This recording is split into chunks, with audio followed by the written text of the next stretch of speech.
In the space of about 2 years, Trans Yale went from not existing to being this organization which has a GroupMe that has 50 members in it, to really being something vibrant and important to a lot of trans folks on this campus. So first we pretty much had to assemble people and get people in contact with each other.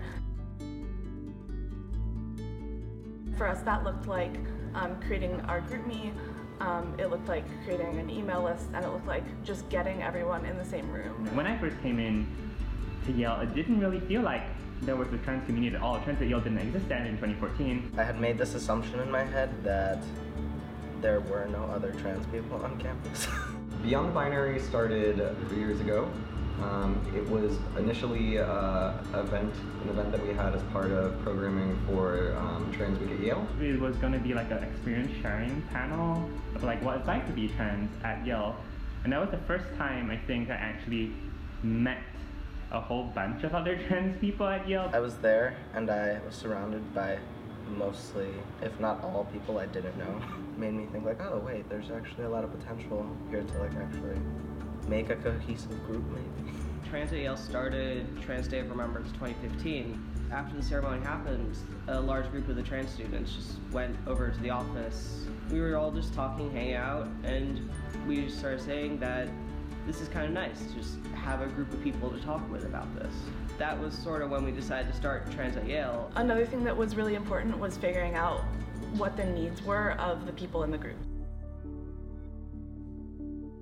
Being trans is hard. Being trans in college is hard.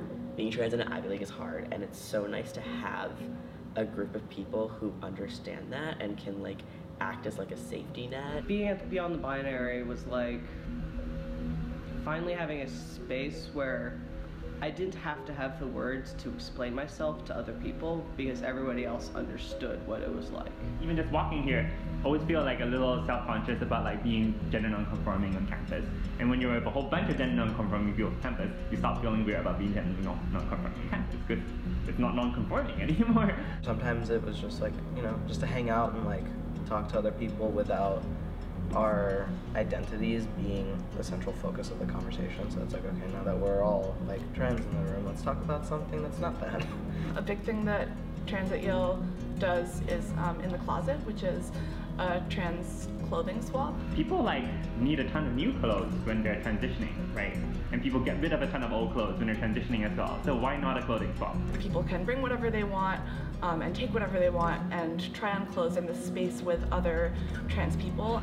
Shopping of trans in real life, in actual stores, is anxiety-inducing. It takes something that would often be quite stressful for trans folks, which is shopping, and turns it into something that we can celebrate as a community.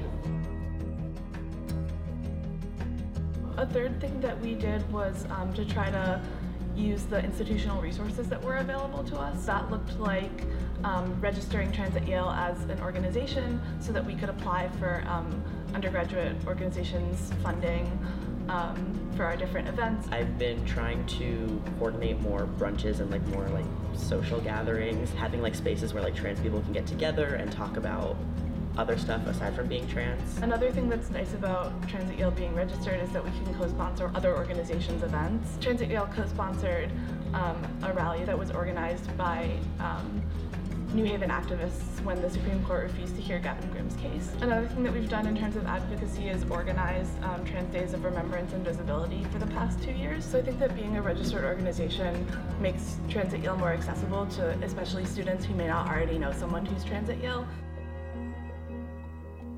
Somebody had the idea of, hey, we should write a survival guide for, first year's incoming students and people who, just figure out that they're trans or are questioning. We bounced the idea around for a while and just nobody really did anything because all of us were too busy. I knew that the guide wasn't going to get done unless someone really took the lead and took initiative on it. Then a lot of us were taking transcultural production. For our final project for that class, we could do pretty much anything. And so SGH decided to actually finally write this damn survival guide. That gave me the time and energy that I needed to be able to put into the guide. And basically, it started as us bouncing off ideas and everybody offering advice to everyone else in this budding Trans at Yale group. I took the outline that everyone had created and basically did a bunch of research, talked to a bunch of people, and tried to flesh it out as much as I could. It's like pretty comprehensive. The survival guide has everything from how to navigate Yale Health to like how to change your email, Where to get a haircut. Hormones, like medical, and like changing your ID, changing your name. Here are some extracurricular groups that like are known for being trans friendly. Here's, you know, a couple of the therapists at Yale Mental Health that we recommend. General tips for like coming out to your suite mates, coming out to your parents. Some of it's very Yale specific and some of it is really quite broad. And it was just, yeah, it was just like so nice because I had no frame of reference for how to be trans in college. And it was really nice to see that there had been like other trans people that had gone through it and they like could give me advice without me like bothering them about it. We've come so far since we started out, 2 years ago, becoming an organization, and I think our needs and priorities have really changed since then. What people come in here needing is going to be different.